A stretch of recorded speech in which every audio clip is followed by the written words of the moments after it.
Do you want to be ahead of the game for the latest in arts, music, cuisine, and entertainment across the Middle East's most dynamic capital cities?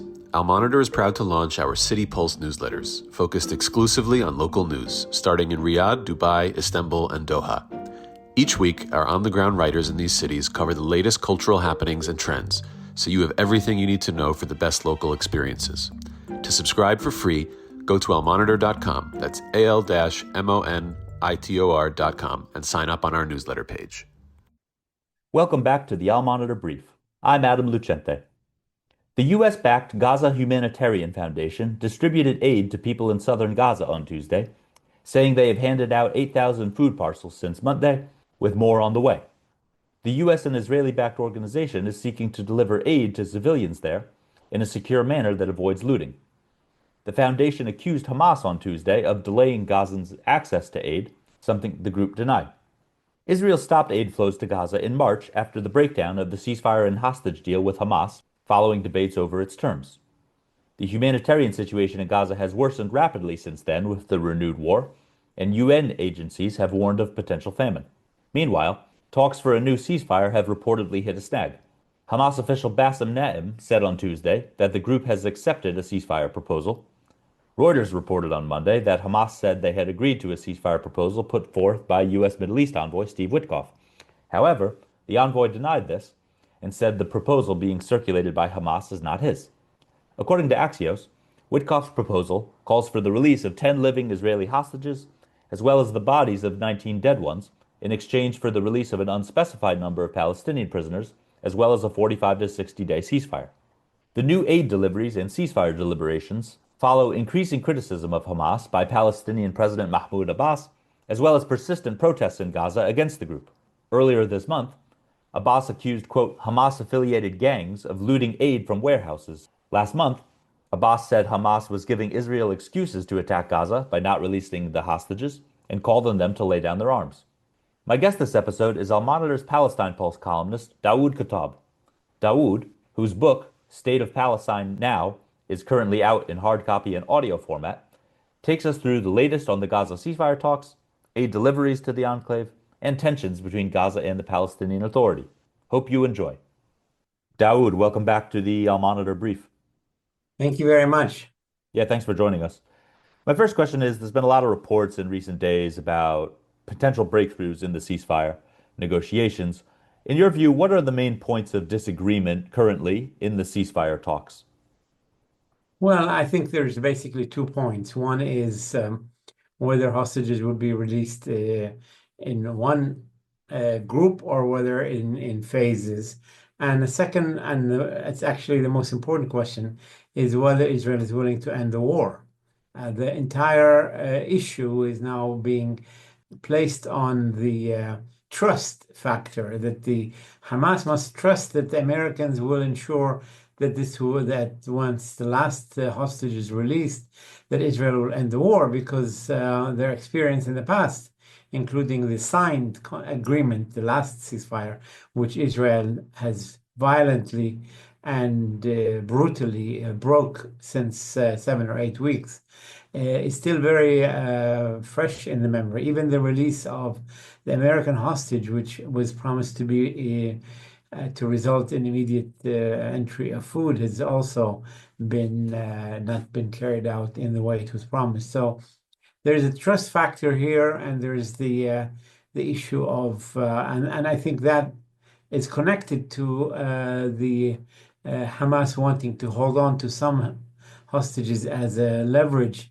to ensure that there is a genuine end of the war, and not just that the Israelis will pocket the results and then continue their unbelievable crimes against the entire Palestinian people under the guise of trying to finally destroy Hamas totally, which nobody who understands modern day or even previous resistance effort know that you cannot defeat a guerrilla movement just by arms. You need to also address their deep political problems that have caused the resistance. And just as a quick follow-up, you mentioned possible leverage. Do you think Hamas at this point wants a full end to the war? They want an end to the war, absolutely, but the question is the price that the Israelis are demanding is a very high price for Hamas. The Israelis want that Hamas disarm before the end of the exchange. Hamas has conceded that they will give up governing Gaza, but they have not conceded that they will lay the arms. And that's, I think, also the sticking point in that the Israelis demand a total, if you will, surrender. And anyone who knows ideological movements around the world know that people with ideologies don't surrender. So yeah, it's this is the issue of ending the war and disarming Hamas to basically so that Netanyahu, who has lost so many, let's say, moral powers, he's lost in that he's responsible for what happened on October 7th. He's responsible for the delay in the release of hostages, and his only remaining effort is to say that I've accomplished the goals of releasing the hostages and defeating Hamas. And I think the last part, the defeating Hamas, is also holding him up. And moving on to a aid question, what is the status of the U.S.-backed aid distribution mechanism in Gaza? And is the assistance reaching the people there? This is a $64,000 question, Adam. The Israelis have botched up this issue clearly. They created a fake problem, and now they're trying to deal with the fake problem that they create. The fake problem is that Hamas routinely captures, steals, loots all the food entry. How much can they eat? And so as a result, they have created this problem, and that they wanted to resolve it by creating a mechanism in which the food items will only reach people through under their own control, under the Israeli military control. And so all kinds of companies, American, Israeli,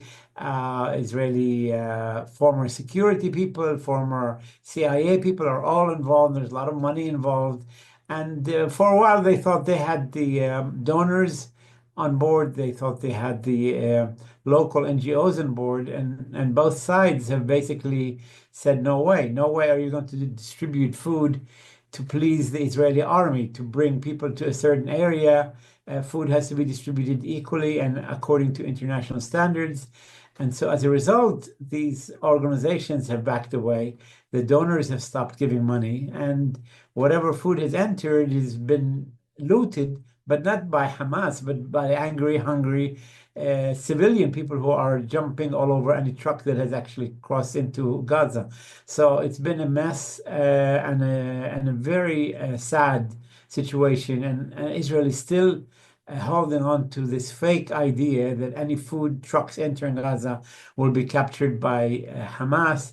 And at the same time, Israel is refusing to allow the Palestinian Authority in Ramallah to take any kind of role in Gaza. So they, as they always say, they don't have an exit strategy. They don't know what will happen. They just know what they think is their only goal, and they don't look at anybody else's the results of the population under their control and their own commitments by international law to safeguard civilians and to feed them properly. And the Israelis have violated that in a absolutely tremendous way.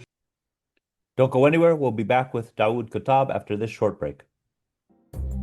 Today's transformation of the Middle East is at the center of global geopolitics. Whether you're an analyst, diplomat, executive, or academic, you need the best reporting and analysis to understand what's really happening on the ground and what it means for the world. Al-Monitor is the award-winning independent leader in Middle East news. From Riyadh to Beirut, Abu Dhabi to Doha, and Baghdad to Tehran, our team of over 100 expert journalists report daily on the top stories driving the regional trends. Download our mobile app and subscribe to Al-Monitor to follow what leaders and decision makers are reading every day. Go to almonitor.com, that's AL-MONITOR.com, and use promo code POD25, POD25 for a discount. Okay, we're back.